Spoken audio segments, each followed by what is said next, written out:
അടുത്ത നമ്മൾ Carnot heat എഞ്ചിൻ്റെ വർക്കിങ്ങിനെ കുറിച്ച് പറയുകയാണ്. അപ്പോൾ ഹീറ്റ് എഞ്ചിൻ എന്ന് പറയുന്നത് ഹീറ്റ് എനർജിയെ മെക്കാനിക്കൽ വർക്കാക്കി കൺവേർട്ട് ചെയ്യുന്ന ഡിവൈസാണ് ഹീറ്റ് എഞ്ചിൻ. ഇതിന് 4 പാർട്ടായിരുന്നു. ഒന്നാമത്തെ സോഴ്സ്, രണ്ടാമത്തത് സിങ്ക്, മൂന്നാമത്തത് വർക്കിംഗ് സബ്സ്റ്റൻസ്, നാലാമത്തത് ഇൻസുലേറ്റഡ് പ്ലാറ്റ്ഫോം. ഇങ്ങനെ 4 പാർട്ടാണ് ആർക്കുള്ളത്? ഒരു ഹീറ്റ് എഞ്ചിനുള്ളത്. ഇതിൻ്റെ വർക്കിംഗ് എന്ന് പറയുന്നത് നമ്മൾ പറഞ്ഞു ഫസ്റ്റ് ലോ ഓഫ് തെർമോഡൈനാമിക്സ് അനുസരിച്ചാണ് ഇത് വർക്ക് ചെയ്യുന്നതെന്ന് പറഞ്ഞു. ഇനി ഇതിൻ്റെ ഡീറ്റെയിൽഡ് ആയിട്ടുള്ള വർക്കിംഗ് പറയാൻ പോകണം. 4 ഡിഫറൻറ്റ് പ്രോസസ്സ് വഴിയാണ് ഈ കാർനോട്ട് എഞ്ചിൻ വർക്ക് ചെയ്യുന്നത്. 4 പ്രോസസ്സ്. അതിൽ ഒന്നാമത്തെ പ്രോസസ്സ് പറയാൻ പോകുന്നു. നമ്മൾ source, sink, working substance, platform. ഈ സോഴ്സിൻ്റെ ടെമ്പറേച്ചർ T1 കെൽവിൻ, സിങ്കിൻ്റെത് T2 കെൽവിൻ. അറിയാമല്ലോ. സോഴ്സിൻ്റെ 4 സൈഡുകളിൽ 3 സൈഡും നോൺ കണ്ടക്റ്റിംഗ് ആണെന്നും പഠിച്ചിട്ടുണ്ട്. ആദ്യം ഫസ്റ്റ് കേസിൽ ഈ വർക്കിംഗ് സബ്സ്റ്റൻസിനെ സോഴ്സിൻ്റെ മുകളിൽ കൊണ്ടുവയ്ക്കാൻ പോകണം. ഇത് നമ്മുടെ സോഴ്സിൻ്റെ 4 സൈഡിലും 3 സൈഡും നോൺ കണ്ടക്റ്റിംഗ് ആണെന്നറിയാം. ഇതിൻ്റെ മുകളിൽ ഞാൻ വർക്കിംഗ് സബ്സ്റ്റൻസിനെ കൊണ്ടുവയ്ക്കുന്നു. ഈ വർക്കിംഗ് സബ്സ്റ്റൻസിൻ്റെ ബേസ് എന്ന് പറയുന്നത് നോൺ കണ്ടക്റ്റിംഗ് ആണ്. ബേസ് കണ്ടക്റ്റിംഗ് ആണ്, ബാക്കിയെല്ലാം നോൺ കണ്ടക്റ്റിംഗുമാണ്. ബേസ് മാത്രം കണ്ടക്ട്, അപ്പോൾ ഈ പാർട്ട് മാത്രം കണ്ടക്റ്റിംഗ് ആണ്. ഓക്കെ ആണല്ലോ. അപ്പോൾ ഇങ്ങനെ കൊണ്ടുവച്ച് കഴിഞ്ഞാൽ ഇത് എക്സ്ട്രീംലി ഹൈ ടെമ്പറേച്ചറിലിരിക്കുന്ന സോഴ്സാണ്. ഇത് നോർമൽ ടെമ്പറേച്ചറിലിരിക്കുന്ന ഗ്യാസുമാണ്. അപ്പോൾ സ്വാഭാവികമായിട്ടും ഈ വർക്കിംഗ് സബ്സ്റ്റൻസിൻ്റെ ബേസും സോഴ്സിൻ്റെ മുകൾ പാർട്ടും കണ്ടക്റ്റിംഗ് പാർട്ടുകളാണ്. കണ്ടക്റ്റിംഗ് പാർട്ടുകൾ കോണ്ടാക്റ്റിൽ വന്നു കഴിഞ്ഞാൽ ഹീറ്റ് ട്രാൻസ്ഫർ ചെയ്തില്ലേ? അപ്പോൾ എന്ത് ചെയ്യും? ഈ വർക്കിംഗ് സബ്സ്റ്റൻസ് സോഴ്സിൽ നിന്ന് ഹീറ്റ് അബ്സോർബ് ചെയ്യും. അബ്സോർബ് ചെയ്ത് കഴിഞ്ഞാൽ ഇവൻ എന്ത് ചെയ്യും? ഇവൻ എക്സ്പാൻഡ് ചെയ്യാൻ ശ്രമിക്കും. ഗ്യാസ് എക്സ്പാൻഡ് ചെയ്യും. ഇതിനകത്തുള്ള ഗ്യാസ് എന്ത് ചെയ്യും? എക്സ്പാൻഡ് ചെയ്തില്ലേ? എക്സ്പാൻഡ് ചെയ്താൽ പിസ്റ്റൺ എന്ത് ചെയ്യും? പിസ്റ്റൺ മുകളിലോട്ട് മൂവ് ചെയ്യാൻ ശ്രമിക്കും. പക്ഷേ ഈ പിസ്റ്റനെ മുകളിലോട്ട് മൂവ് ചെയ്യാൻ ഞാൻ സമ്മതിക്കുന്നില്ല. പകരം ഇതിൻ്റെ മുകളിൽ കുഞ്ഞു വെയിറ്റ് ഇറക്കി വെക്കുകയോ എന്തെങ്കിലും ചെയ്ത് ഇതിനെ മുകളിലോട്ടോ താഴോട്ടോ മൂവ് ചെയ്യാത്ത തരത്തിൽ ഫിക്സ് ചെയ്യണം. അതാണ് ഞാൻ പറഞ്ഞത് ഈ എഞ്ചിൻ ഒരു തിയററ്റിക്കൽ എഞ്ചിൻ മാത്രമാണെന്ന് പറഞ്ഞതിൻ്റെ കാര്യം അതാണ്. ആദ്യമേ പറഞ്ഞതാണ് കാർനോട്ട് എഞ്ചിൻ ഒരു തിയററ്റിക്കൽ എഞ്ചിനാണ്. അപ്പോൾ ഇത് മുകളിലോട്ടും പോകുന്നില്ല, താഴോട്ടും പോകുന്നില്ല. ഇവിടുന്ന് ഹീറ്റ് ട്രാൻസ്ഫർ ചെയ്ത് കഴിഞ്ഞാൽ രണ്ടിൻ്റെയും ടെമ്പറേച്ചർ ഈക്വൽ ആകൂലേ? ഇവിടുന്ന് ട്രാൻസ്ഫർ ചെയ്ത് കഴിഞ്ഞാൽ ട്രാൻസ്ഫർ ചെയ്തവരെ മാത്രം രണ്ടിൻ്റെയും ടെമ്പറേച്ചർ ഈക്വൽ ആവുന്നവരെ ഹീറ്റ് ട്രാൻസ്ഫർ ചെയ്തു. ഹീറ്റ് ട്രാൻസ്ഫർ പൂർണ്ണമായി കഴിഞ്ഞാൽ, അതായത് വർക്കിംഗ് സബ്സ്റ്റൻസ് ഹീറ്റ് അബ്സോർബ് ചെയ്ത് കഴിഞ്ഞാൽ ഈ പിസ്റ്റൻ്റെ മുകളിൽ വെച്ചേക്കുന്ന വെയിറ്റ്, നമ്മളിത് കുറേ വെയിറ്റ് വരെ വെച്ചേക്കലായിരുന്നോ താഴോട്ട് പോകാതിരിക്കാൻ വേണ്ടി? മുകളിലോട്ടുള്ള തള്ളൽ വന്നപ്പോൾ താഴേക്ക് പോകാതിരിക്കാൻ വേണ്ടി കുറേ വെയിറ്റ് വരയ്ക്ക് വെച്ചേക്കായിരുന്നു. ഈ വെയിറ്റ് കുറച്ചങ്ങ് മാറ്റുന്നു. മാറ്റുമ്പോൾ എന്ത് ചെയ്യും? ഈ പിസ്റ്റൺ മുകളിലോട്ട് മൂവ് ചെയ്യത്തില്ലേ? ടെമ്പറേച്ചർ മാറുന്നില്ലല്ലോ. അപ്പോൾ പ്രോസസ് ഏതാ? ടെമ്പറേച്ചർ മാറാതെ എക്സ്പാൻഡ് ചെയ്യുന്ന പ്രോസസ് ഏതാ? ഐസോതെർമൽ അല്ലേ? അപ്പോൾ ഫസ്റ്റ് വൺ ഈസ് ഐസോതെർമൽ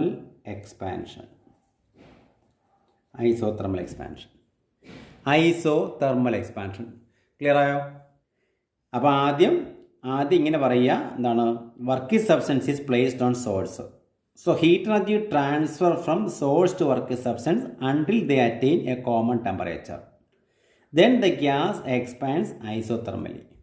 അങ്ങനെയാണെങ്കിൽ ആ ഐസോതെർമൽ എക്സ്പാൻഷൻ്റെ ഒരു PV ഡയഗ്രാം വരച്ചാൽ അങ്ങനെ വരും. ഇവിടെ വോളിയവും ഇവിടെ പ്രഷർ എടുത്ത് ഗ്രാഫ് വരച്ചാൽ ഇതിനകത്തുള്ള ഈ working സബ്സ്റ്റൻസിന് initial pressure P1 V1 ആയിട്ട് സങ്കല്പിക്കുക. അപ്പോൾ ഇത് P1 V1, ഇവിടുത്തെ P1 ഇവിടുത്തെ V1, P1 V1. Isothermal expansion ആണെങ്കിൽ അതിൻ്റെ ഗ്രാഫ് നമുക്ക് വരയ്ക്കാൻ അറിയാം. ഗ്രാഫ് ഇങ്ങനെ എഴുതുന്നത് അല്ലേ? സ്ലോപ്പ് കുറഞ്ഞൊരു ഗ്രാഫ് കിട്ടി. അപ്പോൾ AB എന്ന് കിട്ടി. അപ്പോൾ ടെമ്പറേച്ചർ മാറിയില്ല, T1 തന്നെയാണ്. കാരണം ഇത് എക്സ്ട്രീംലി ഹൈ ടെമ്പറേച്ചറാണ്. അതുകൊണ്ട് സറൗണ്ടഡ് ഈ ടെമ്പറേച്ചർ ന്യൂമറിക്കലി T1 തന്നെ ആയിരിക്കും. ഓക്കെ ആണല്ലോ? ഉത്തരം ക്ലിയർ ആയല്ലോ? ഇനി രണ്ടാമത്തത്, ഈ വർക്കി സബ്സ്റ്റൻസായ ഈ സിലിണ്ടറിനെ ഞാൻ സ്റ്റാൻഡിൻ്റെ മുകളിൽ കൊണ്ടുവയ്ക്കുന്നു. വർക്കി സബ്സ്റ്റൻസ് സ്റ്റാൻഡിൻ്റെ പ്രത്യേകത, സ്റ്റാൻഡ് എന്ന് പറയുമ്പോൾ 4 സൈഡും നോൺ കണ്ടക്റ്റിംഗ് ആയിട്ടുള്ള ഒരു സ്റ്റാൻഡാണ് നമ്മൾ സ്റ്റാൻഡ് കൊണ്ട് ഉദ്ദേശിക്കുന്നത്. ഇപ്പം നോക്കുക, ഈ വർക്കിംഗ് സബ്സ്റ്റൻസിൻ്റെ ബേസ് എന്ന് പറയുന്നത് കണ്ടക്റ്റിംഗ് ആണ്, പക്ഷേ സ്റ്റാൻഡിൻ്റെ 4 വശവും നോൺ കണ്ടക്റ്റിംഗ് ആണ്. അപ്പോൾ എന്ത് ചെയ്യും? ഇതിനകത്തുള്ള ഹീറ്റ് എനർജിക്ക് ഒരു സൈഡിൽ കൂടെയും പുറത്തോട്ട് പോകാൻ പറ്റാത്തൊരവസ്ഥ വരുന്നു. No heat exchange. ഇതിൻ്റെ മുകളിലിരുന്ന ബാക്കി നേരത്തെ എല്ലാ വെയിറ്റും പറക്കി മാറ്റിയിട്ടില്ലായിരുന്നു. ഇപ്പോൾ ഇതിൻ്റെ മുകളിലിരിക്കുന്ന ബാക്കി വെയിറ്റും കൂടെ പറക്കി മാറ്റുകയാണ്. ബാക്കി വെയിറ്റും പറക്കി മാറ്റുമ്പോൾ എന്ത് ചെയ്യും? ഈ ഗ്യാസ് വീണ്ടും എക്സ്പാൻഡ് ചെയ്യത്തില്ലേ? നേരത്തെ നമ്മൾ പറക്കി വെച്ച വെയിറ്റ് കുറച്ച് മാത്രമേ മാറ്റുള്ളായിരുന്നു, ഐസോതെർമലായിട്ട് എക്സ്പാൻഡ് ചെയ്തു. എന്നിട്ട് സ്റ്റാൻഡിൻ്റെ മുകളിൽ കൊണ്ടുവച്ചിട്ട്, പ്ലാറ്റ്ഫോമിൻ്റെ മുകളിൽ കൊണ്ടുവച്ചിട്ട് ബാക്കിയുള്ള വെയിറ്റും പറക്കി മാറ്റി. അപ്പോഴോ ഗ്യാസ് എക്സ്പാൻഡ് ചെയ്യും. പ്രോസസ് ഏതാ? നോ ഹീറ്റ് എക്സ്ചേഞ്ച് വിത്ത് സറൗണ്ടിങ്. അങ്ങനെ പ്രോസസ് അഡിയബാറ്റിക് അല്ലേ? അപ്പോൾ രണ്ടാമത്തെ പ്രോസസ് അഡിയബാറ്റിക് എക്സ്പാൻഷൻ. അപ്പോൾ അഡിയബാറ്റിക് എക്സ്പാൻഷൻ നടക്കുമ്പോൾ ടെമ്പറേച്ചർ കുറയത്തില്ലേ? അപ്പോൾ ഈ വർക്കിംഗ് സബ്സ്റ്റൻസിൻ്റെ ടെമ്പറേച്ചർ ഫാൾ ചെയ്തു, പ്രഷർ കൂടുന്നു. നോക്കുക, ഇതിനകത്ത് വോളിയം കൂടുന്നു. ഗ്യാസ് എക്സ്പാൻഡ് ചെയ്യുമ്പോൾ വോളിയം കൂടുന്നു, പ്രഷർ കുറയുന്നു. ഗ്രാഫ് ഐസോതെർമലിനേക്കാൾ സ്ലോപ്പ് കൂടുതലാണ് അഡിയബാറ്റിക്കിന്. അപ്പോൾ ഗ്രാഫിങ്ങിന് വരും. അപ്പോൾ സി കിട്ടി. അപ്പോൾ ഇവിടുത്തെ pressure P3 and V3, ഇവിടുത്തത് P2 V2. അപ്പം പ്രോസസ് ആയല്ലോ, ഇതുവരെ എത്തിയല്ലോ, സി വരെ എത്തിയല്ലോ. ഇനി മൂന്നാമത്, ഈ വർക്കിംഗ് സബ്സ്റ്റൻസിനെ ഞാൻ സിങ്കിൻ്റെ മുകളിൽ കൊണ്ടുവയ്ക്കുന്നു.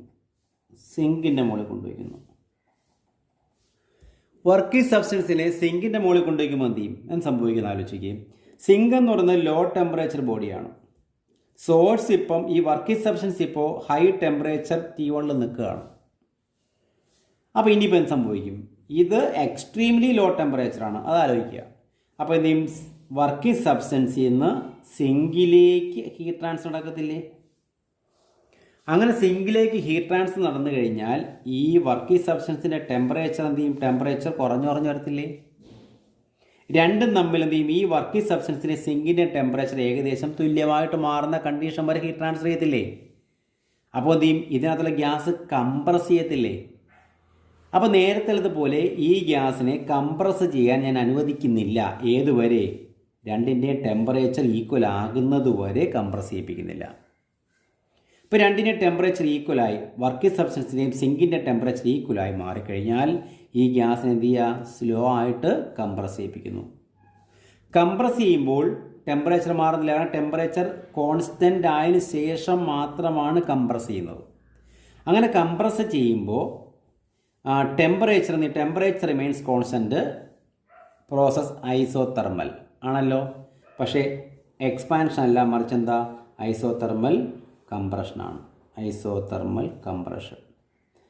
ഐസോതെർമൽ കംപ്രഷൻ ആകുമ്പോഴത്തേക്ക് വോളിയം കുറയും, ഗ്യാസ് താഴേക്ക് തള്ളലാണ് കൊടുക്കുന്നത്. അപ്പോൾ വോളിയം കുറയും, പ്രഷർ കൂടും. ഐസോതെർമലാണ്. ഇതിന് സിമെട്രിക്കായിട്ടൊരു ഗ്രാഫ് കിട്ടും. ഓക്കെ, അപ്പോൾ ഈ ടെമ്പറേച്ചർ T2 കെൽവിൻ. അപ്പോൾ D എന്ന പോയിൻ്റ് എത്തി. ഇവിടുത്തെ പ്രഷർ P4 V4.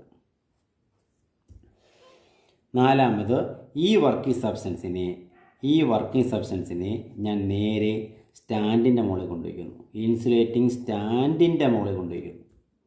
അപ്പോൾ നേരത്തെ ഫുള്ളായിട്ട് കംപ്രസ് ചെയ്യിപ്പിച്ചിട്ടില്ല. ഇവിടെ ചെയ്ത പോലെ പൂർണ്ണമായിട്ടും എക്സ്പാൻഡ് ചെയ്യിപ്പിച്ചില്ല, ഇവിടെ പൂർണ്ണമായിട്ടും കംപ്രസ് ചെയ്യിപ്പിച്ചിട്ടില്ല.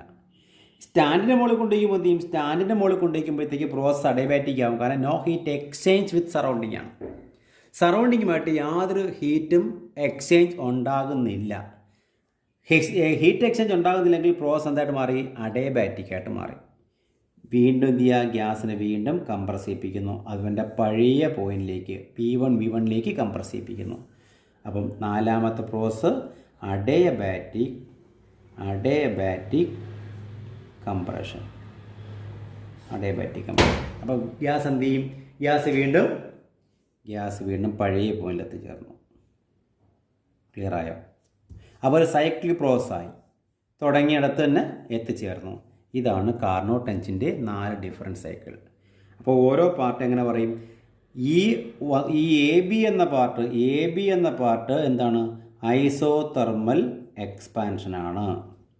എ ബി ഐസോതെർമൽ എക്സ്പാൻഷനാണ്. അതുപോലെ ബി സി എന്ന് പറയുന്നത് അഡിയാബാറ്റിക് എക്സ്പാൻഷനാണ്. സി ഡി എന്ന് പറയുന്നത് ഐസോതെർമൽ കംപ്രഷനാണ്, isothermal compression. And D A എന്ന് പറയുന്നത് അഡിയാബാറ്റിക് കംപ്രഷൻ. ഇങ്ങനെ 4 പ്രോസസ്സ്. അപ്പോൾ അഡിയാബാറ്റിക് പ്രോസസ്സ് ബി സിയും ഡി എയും നടക്കണമെങ്കിൽ നിങ്ങൾ എവിടെ കൊണ്ടുവയ്ക്കണം? ഈ വർക്കിംഗ് സബ്സ്റ്റൻസിനെ പ്ലാറ്റ്ഫോമിൽ കൊണ്ടുവയ്ക്കണം. അപ്പോൾ 2 കേസിൽ പ്ലാറ്റ്ഫോമിൽ കൊണ്ടുവയ്ക്കുന്ന 2 കേസും അഡിയാബാറ്റിക്കാണ്. മനസ്സിലായില്ലേ? അപ്പോൾ 4 ഡിഫറെൻറ്റ് പ്രോസസ്സാണ് കാർനോട്ട് എഞ്ചിൻ്റെ പ്രധാനപ്പെട്ട സൈക്കിൾ ഓഫ് ഓപ്പറേഷൻ എന്ന് പറയുന്നത്. ഇനി ഇതിൻ്റെ വർക്ക് കണ്ടുപിടിക്കുന്നതിനെ നോക്കാം. ഇത് നമ്മളെ പി വി ഡയഗ്രാം. ഞാൻ ഒന്നുകൂടെ മാറ്റി വരയ്ക്കുകയാണ്. പി വി ഡയഗ്രാം ഒന്നാമത്തെ ഇങ്ങനെ, രണ്ടാമത്തെ ഇങ്ങനെയാണ് വന്നേക്കുന്നത്. ആരോ മാർക്ക് ഇങ്ങനെയാണ്. സൈക്ലിക് പ്രോസസ്സാണ്. തുടങ്ങിയ പോയിന്റിൽ തന്നെ തിരിച്ചെത്തുകയാണ്. അപ്പോൾ ഈ എ ബി എന്ന് പറയുന്ന പാർട്ടിൻ്റെ വർക്ക് എങ്ങനെ കണ്ടുപിടിക്കും? എ മുതൽ ബി വരെ ഇത് എക്സ്പാൻഷനാണ്. എക്സ്പാൻഷൻ വർക്ക് പോസിറ്റീവാണ്. അപ്പോൾ ഇതിൻ്റെ വർക്ക് കണ്ടുപിടിക്കണമെങ്കിൽ ഇതിൻ്റെ ഈ എ ബി എന്ന് പറയുന്ന ഗ്രാഫിൻ്റെ ഏരിയ എടുത്താൽ ആ ഗ്രാഫിന് താഴോട്ടിടുന്ന പാർട്ടിലെ ഏരിയ ഇത്രയല്ലേ? ഗ്രാഫിൻ്റെ ഏരിയ എ ബിയുടെ ഏരിയ എത്രയല്ലേ? ബി സിയുടെ ഏരിയ എടുത്തു കഴിഞ്ഞാൽ ബി സിയുടെ ഏരിയ ഇതാണ്. അപ്പോൾ എ ബിയുടെയും ബി സിയുടെയും മൊത്തം ഏരിയ എടുത്താൽ അത് പോസിറ്റീവാണ്. കാരണം ഗ്യാസ് എക്സ്പാൻഡ് ചെയ്യണം. തിരിച്ച് ഡി എ പാർട്ട് എടുത്തു കഴിഞ്ഞാൽ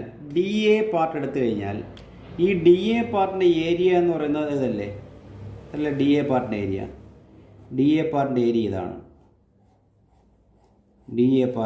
ഇതാണ്. ഓക്കെ. അടുത്ത ഈ ഡി എ പാർട്ടിൻ്റെ ഏരിയയോ ഇതിൻ്റെ ഏരിയ ഇത്രയല്ലേ?